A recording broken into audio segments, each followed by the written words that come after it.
तो उन्हें लगा बॉडी पे आत्मा घुस चुकी है। मतलब हॉस्टल में ऐसा होता नहीं है कि आत्मा आत्मा का चक्कर। मैं, आप यकीन मानो, मैं इतना रात को रोई हूँ। मतलब मुझे डर लगने लगा था क्योंकि लाइट तो ऑफ है। मेरी हॉस्टल की गर्ल्स फर्स्ट फ्लोर की इतना ज्यादा चिल्लाने लगे, 5th फ्लोर तक आवाज चली गई। ठीक है, वहां से आंटी लोग पूछ रही हैं क्या हुआ क्या हुआ। मैंने बोला ऐसे सिचुएशन में मैं अभी क्या कर सकती हूँ, मतलब ना घर को कॉल कर सकती हूँ क्योंकि आंटी तो फोन नहीं देंगी इतने रात को।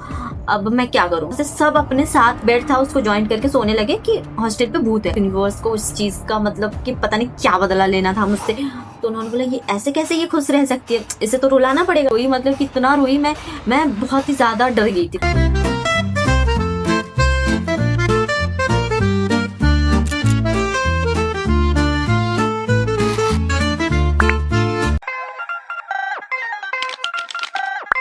हे guys, welcome back my channel.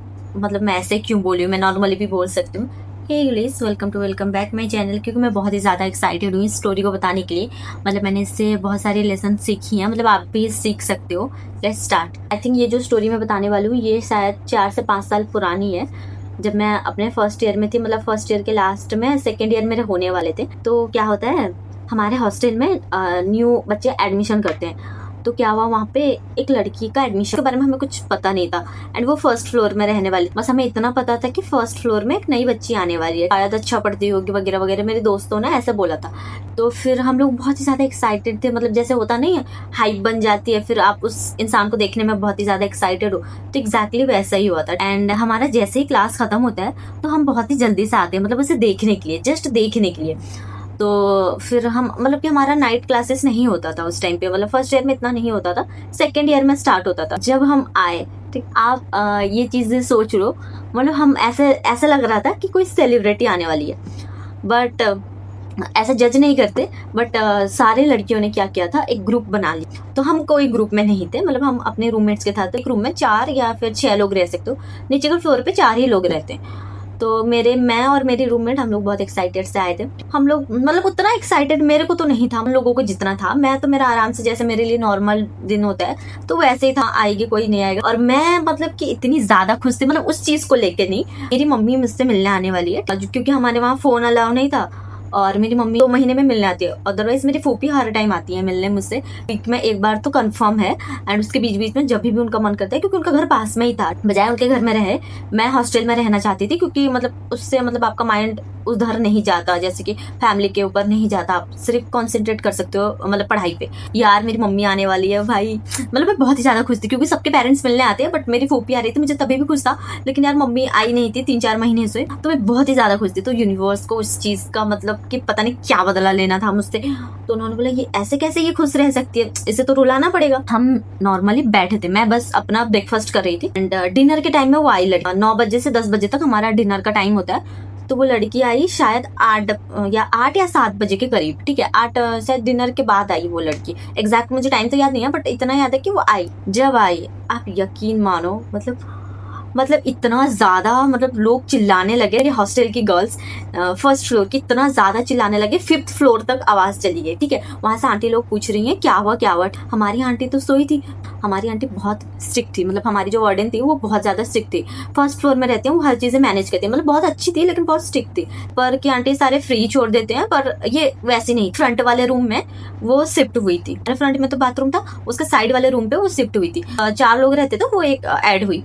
भाई साहब आप यकीन मानो, मतलब मुझे तो ऐसा कुछ नहीं दिखा, पर ये लोग इतना क्यों उसे देख के चिल्ला रहे थे मुझे भी खुद यकीन नहीं हुआ पे कोई भूत है। ठीक है, मतलब आप यकीन मानो, मुझे तो अभी तो हंसी आ रही है, पर उस टाइम पे नहीं आ रही थी हंसी, क्योंकि ये लोग इतने जोर से चिल्लाने लगे और ऊपर से वो वैसे दिख भी रही थी। मतलब ऐसे किसी को जज नहीं करना चाहिए, बट वो मतलब कि उनका मतलब बोलते हैं ना स्किन कलर मैटर नहीं करता, बट उसको देख के इतना जज किया गया। उसका स्किन कलर बहुत डार्क था, ठीक है, एंड वो हेल्दी थी, मतलब थोड़ा सा मोटी थी बहुत ज्यादा, एंड वो साइलेंट रहती थी। इसका मतलब ये नहीं कि आप किसी को जज कर सकते हो। तो उन्हें लगा बॉडी पे आत्मा घुस चुकी है। मतलब हॉस्टल में ऐसा होता नहीं है कि आत्मा आत्मा का चक्कर। आप यकीन मानो, मतलब इतने जोर से सब लोग चिल्लाए, उसके बाद से सब अपने साथ बेड था उसको ज्वाइन करके सोने लगे कि हॉस्टल पे भूत है। ज्यादा क्राउड हुआ था, आंटी के चिल्लाने में सारे लोग अपने रूम पे चले गए एंड रूम पे जाके अपना बेड ज्वाइन करके मतलब सब साथ में सोने लगे। अब आती है इसमें मेरे साथ क्या हुआ, मैं आप लोगों को बताती हूँ। मेरे रूममेट, क्योंकि वो मेरे बाजू में थी, मेरे जो जितने रूममेट्स थे, मैं तो उनका नाम नहीं लूंगी, ठीक है, मेरे जो रूममेट्स थे उन्होंने मेरे साथ क्या किया, मेरे साथ नहीं, मैं बताती हूँ एक्चुअल में हुआ क्या था। तो फिर मैं पढ़ाई करने लगी, ठीक है। मुझे थोड़ा बहुत डर लगा क्योंकि अकेले हूँ, पहले से डर इतना नहीं लगता था, पर मम्मी मतलब कि मुझे थोड़ा याद आ रही थी। वैसे भी मैं मतलब स्ट्रांग हूँ, मतलब मैं रोती नहीं हूँ, स्ट्रांग नहीं हूँ, मतलब छोटी बात पर रो लेती हूँ, वो भी सबके सामने तो नहीं, कुछ कुछ लोगों के सामने, क्योंकि मुझे छोटी बातों पे रोना आ जाता है। एंड ये सारी चीज़ें ऊपर से, ठीक है, मुझे रोना नहीं आ रहा था। मुझे एक्चुअली हुआ क्या था मैं बताती हूँ। मैं बैठी हूँ बेड पे, मैंने बोला आप लोग बेड ज्वाइंट करोगे तो मेरा भी ज्वाइंट कर लो, मुझे भी सोना है, ठीक है। तो उन्होंने बोला हाँ ठीक है, कोई बात नहीं, तुम्हारा बेड क्यों ज्वाइंट करेंगे, हम तीनों का ज्वाइंट कर लेते हैं, चारों एक साथ सो जाएंगे, ठीक है। क्योंकि हम इतने भी मोटे नहीं थे कि एडजस्ट नहीं होगा, हो जाएगा। तो मेरा पढ़ाई खत्म हुआ, मैंने बोला ठीक है मैं बीच में सोऊंगी, क्योंकि भाई साइड में सोना जो मेरे बेड पे सोना वही है। तो फिर मैंने बोला मैं बीच पे सोऊंगी। यहीं से स्टार्ट होता है हमारा आर्ग्यूमेंट। तो देखो अगर मैं बीच में नहीं भी सोई तो साइड में तो, दोनों साइड में तो किसी ना किसी को तो सोना ही है। तो फिर इससे बेटर है कि मैं बीच में ही सो लूं, मतलब इतना ही सही बात है। क्योंकि अगर मैं नहीं भी सोई तो तभी भी तो कोई साइड में सो रहा है ना, मतलब एक इस साइड सो रहा है, एक इस साइड, कोई बीच में सो रहा है। जो बीच में सो रहा है वो बहुत ज्यादा डरी हुई थी, ठीक है, तो वो बीच में सो रही है। तो मैंने बोला मैं उसी की साइड में मतलब एडजस्ट हो जाऊंगी, क्योंकि दोनों साइड में तो तुम लोग सो रहे हो। जस्ट इतनी सी बात थी भाई। उस मतलब उस टाइम आप यकीन नहीं करोगे, मैं सोच रही हूँ कि क्या करूँ, मैं क्या करूँ। नहीं माने वो लोग, ठीक है, बोला कि सोना है तो सो, नहीं सोना तो नहीं, अपने बेड पे सो। मतलब ऐसा आर्ग्यूमेंट किया गया, राइट साइड में सोओगे तो फिर सोगे, नहीं अदरवाइज नहीं सोगे। तो ऐसा हुआ, आप यकीन मानो वो लोग तो सो गए। कि एक चीज याद रखना, आपके लिए जो इम्पोर्टेंस रखते हैं वो ही आपको फोर्स करेंगे हर चीज में, तो अदरवाइज और कोई नहीं करने वाला आपको फोर्स। मतलब आप सो रो जो करो। हॉस्टल में जाके आपको एक चीज पता चलती है, वैल्यू सबकी पता चलती है। आपके पेरेंट्स की तरह वहाँ कोई केयर नहीं करेगा, मतलब ऐसा नहीं होता, टिकना भी रहे मतलब नहीं करेगा। तो फिर मैं, आप यकीन मानो, मैं इतना रात को रोई हूँ, मतलब मुझे डर लगने लगा था, क्योंकि लाइट तो ऑफ है। मैंने बोला लाइट ऑन करके सो सकते हैं, लाइट भी नहीं ऑन हुआ। तो आप यकीन मानो मैं उसके बाद से मतलब मैं क्या ही बताऊं, मैं इतना फूट फूट के रोई, मतलब कितना रोई मैं बहुत ही ज्यादा डर गई थी। मैंने बोला ऐसे सिचुएशन में मैं अभी क्या कर सकती हूँ, मतलब ना घर को कॉल कर सकती हूँ क्योंकि आंटी तो फोन नहीं देंगी इतने रात को। अब मैं क्या करूँ। किसी दिन रो के मैंने अपने दिमाग में ये चीज भर दिया कि भूत वूत कुछ नहीं होता, डर नाम की कोई चीज नहीं होती, आप बहुत स्ट्रांग हो। मैंने अपने आप को मोटिवेट किया, क्योंकि मैं सेल्फ मोटिवेट करती रहती हूँ। तो फिर मैं हॉस्टल में सबको मोटिवेट करती हूँ। तो फिर मैंने बोला कि मैं क्यों डिमोटिवेट रहूँ, मतलब मैं अपने आप को मोटिवेट कर सकती हूँ। तो फिर मैंने अपने आप को मोटिवेट किया एंड रोना धोना बंद किया कि अब और नहीं रोना, अब मैं सबको डराऊंगी। ऐसा नहीं कि मैं भूत बन के डराऊंगी, मतलब अब मैं डरूंगी नहीं। फिर उसके बाद मैंने अपने आप को शाबाशी दी, मैंने बोला सो सकती हूँ अब। तो फिर मैं आराम से सोई। उसके नेक्स्ट डे उठी, आंटी के पास गई, फोन लिया मैंने, बोला कि आंटी एक इमरजेंसी कॉल करना है। मतलब कि आंटी को मैं जब मांगती हूँ फोन, मतलब वो कीपैड फोन वो देती है। तो आंटी को बोला आंटी मैं फोन कॉल करूंगी एक घर को, नहीं ओके ठीक है। वो आंटी मतलब मुझसे बहुत प्यार करती थी, वो मुझे दे देती थी सारी चीजें। मतलब सबके लिए वो रूड होंगी बट मेरे लिए वो बहुत काम थी। तो फिर उन्होंने मुझे फोन दिया, मैंने अपनी मम्मी को कॉल किया।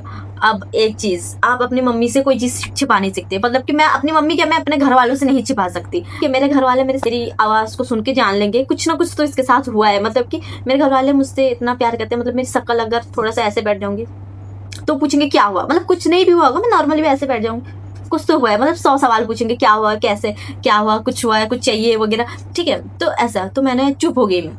तो फिर मेरी मम्मी को पता चल गया कि कुछ हुआ है, तो वो मुझे पूछने लगी और मेरे आंख से ऐसे टपक टपक के आंसू निकल रहे हैं, ठीक है। और मैं क्या बोलूं, अभी मुझे हंसी आ रही है पर मैं इतना रो रही हूँ। और वहाँ के जितने सारे, मतलब कि मैं शायद शाम को गई थी, तो वहाँ पर जितने सारे बच्चे थे वो मुझे देख के बोले सानिया क्या हुआ तुम्हारा, सानिया क्या हुआ, मुझे ऐसे पूछने लगे, क्योंकि जनरली मुझे कभी किसी ने रोता हुआ नहीं देखा एंड मैं स्ट्रांग थी। मतलब मैं मम्मी के पास से रोने लगी तो बार बार आके पूछने लगे सानिया क्या हुआ। लेकिन मेरे रूममेट्स नहीं आए थे, उन्हें तब तक नहीं पता था। तो लेकिन किसी ने जाकर बोल दिया कि सानिया रो रही है, आप लोग यहाँ पर क्यों बैठे हो। तो फिर उन्हें पता चल गया कि मैं किस बात पे रो रही होंगी। तो फिर मैंने मम्मी को बताया कि आप कब आने वाली हो और ऐसे ऐसे हुआ था। तो इन लोगों ने मुझे सोने से मना कर दिया। रूम में रहते हो तो कैसे रूममेट्स, मतलब जब आप अपने रूममेट्स का साथ ही नहीं दे सकते, कि आप जब एक रूम में रहते हो, मैं आपके भरोसे ही आई थी ये हॉस्टल को, तो फिर आप ऐसा कैसे कर सकते हो। तो ऐसा ऐसा मम्मी को बोला। तो फिर मम्मी ने बोला ठीक है कोई बात नहीं, मैं जाकर उन्हें डांटूंगी। मैंने बोला डांटने से क्या होगा, जो डर था वो तो निकल गया, एटलीस्ट एक चीज तो अच्छी हुई। लेकिन अगर मेरी जगह और कोई होता वो और भी ज्यादा डर जाता। बट मैंने अपने आप को मोटिवेट करके मतलब बोला कि हाँ चलो और डरने का नहीं है, सब अकेले अकेले होगा, क्योंकि अकेले ही लाइफ में करना पड़ता है। फिर मेरी मम्मी आई नेक्स्ट डे, मैं बहुत ज्यादा खुश थी, मैं भूल गई थी वो बात को। मैंने बोला अब तो मुझे भाई कोई डरा नहीं सकता, ठीक है, मैं अब डराऊंगी सबको। तो फिर मेरी मम्मी आई, मेरी मम्मी ने उन्हें बोला ऐसे। मेरी मम्मी मतलब कि बहुत आराम से बोलती है मेरी फ्रेंड्स को, मतलब और किसी की मम्मी होती तो हटती है, मतलब चिल्लाती। मेरी मम्मी ने बहुत प्यार से बोला, उन्हें फोन भी दिया बात करने के लिए, प्यार से बोला कि आप लोग ऐसा कैसे करते हो। मतलब फ्रेंड्स लोग ने बोला कि नहीं आंटी ऐसा ऐसा ना, ठीक है कोई बात नहीं, आप साथ में सब कर लेना, ठीक है। मैंने बोला मम्मी क्यों बोल रही हो, अब तो मैं स्ट्रॉन्ग बन चुकी हूँ, अब मैं नहीं डरूंगी, मैं तो अब सबको डराऊंगी। अब आए कोई मुझे डराने, मैं अब ऐसा डराऊंगी कि सब लोग डरेंगे। उसके बाद एक हॉस्टल में भूत वूत का सीन हुआ था, फिर सबने बोला कि हम साथ में सोएंगे। मैंने बोला अब तो मैं नहीं सोऊंगी साथ में, मैं क्यों साथ में सोऊं, मुझे तो डर नहीं लगता ना सच में। लाइट ऑन रहेगा, मैंने बोला लाइट क्यों ऑन रहेगा, लाइट तो जनरली मेरे टाइम पे तो ऑफ था, अभी क्यों ऑन रहेगा। नहीं हमें बहुत ज्यादा डर लगता है। तो फिर मतलब मैं इतने भी मतलब पत्थर दिल की नहीं हूँ, मैंने बोला ओके ठीक है, आप लोगों को डर लग रहा है तो कोई बात नहीं, एक काम करते हैं, लाइट ऑन रहता है, मैं अभी पढ़ लेती हूँ, मैं आप लोग सो उठने के बाद मतलब मैं 1-2 घंटे बाद मैं सोऊंगी, ठीक है। तो उन्होंने बोला हाँ ठीक है, ऐसे ही हमें बहुत डर लगे। तो मैं रात को जगी, मैं रात को ही पढ़ती हूँ, लेकिन उस दिन मुझे नींद आ रही थी, लेकिन मैंने सोचा फिर छोड़ो, मतलब फ्रेंड्स ही हैं। एंड ये थी एक छोटी सी स्टोरी। यहाँ पर आपको एक लेसन बताती हूँ जो मैंने इस चीज से सीखा, कि आप जिस पे ट्रस्ट करते हो ना, मतलब ऐसा जरूरी नहीं कि वही ही आपका साथ देगा। इवन आप जिसको जानते भी नहीं होगे ना, वो आपका इतना ज्यादा हेल्प करेगा, आपने कभी सोचा भी नहीं होगा। क्योंकि मेरे उस टाइम पे मैंने किसी को बताया तो नहीं था, पर मैं जब रोई, बगल में जो रूममेट्स वगैरह रहते थे उन लोगों ने मुझे इतना सपोर्ट किया। मतलब उन्होंने बोला कि आप आके हमारे रूम पे सो जाओ, ठीक है, ये वगैरह वगैरह। मतलब कि आप, मतलब मैंने कभी इमेजिन भी नहीं किया था। स्ट्रेंजर्स आपके बहुत ज्यादा सपोर्ट करते हैं, ये चीज याद रखना। स्ट्रेंजर्स बहुत ज्यादा अच्छे होते हैं, मतलब कि इन स्नेक्स से तो अच्छे ही होते हैं, मतलब स्ट्रेंजर्स बहुत ही ज्यादा अच्छी है। जो डर की वजह से मेरे अंदर अभी कोई चीज का डर नहीं है। रात को मतलब मैं अकेले जा सकती हूँ, घूम सकती हूँ, मतलब मुझे ऐसा डर नहीं लगता। मतलब छत पे बैठ सकती हूँ, जा सकती हूँ, ये सारी चीजों का अभी डर नहीं लगता मुझे, यही इस चीज की वजह से। एक चीज होती है, अगर किसी और के साथ ये चीज हुआ होता शायद वो कल को और भी ज्यादा डर जाता। दिमाग में ये चीज चल रही होती कि भाई इतना डर है, मतलब कि उसके अंदर और भी ज्यादा डर पैदा हो जाता। तो कृपया करके गर्ल्स, मेरे आपसे एक ही रिक्वेस्ट है, आप ये सारी चीजें किसी और लड़की के साथ मत किया कीजिए। छोटी छोटी हरकतों की वजह से उसके मेंटल हेल्थ पे क्या असर पड़ेगा। मतलब कि अगर कोई होता तो वो शायद सदमे में चला जाता, डर जाता, मतलब बहुत ज्यादा सहम जाता। क्योंकि आप हॉस्टल में जनरली अकेले रहते हो, तो आपको एक दूसरे को सपोर्ट करना चाहिए। आप भी अकेले रहते हो, वो भी अकेले रहते हैं, तो एक दूसरे को सपोर्ट करना चाहिए एंड साथ में रहना चाहिए। And I hope you guys like this story. अगर आपको ऐसी स्टोरी टेलिंग वीडियो और चाहिए तो सिंपली आप मुझे कमेंट में बता सकते हो।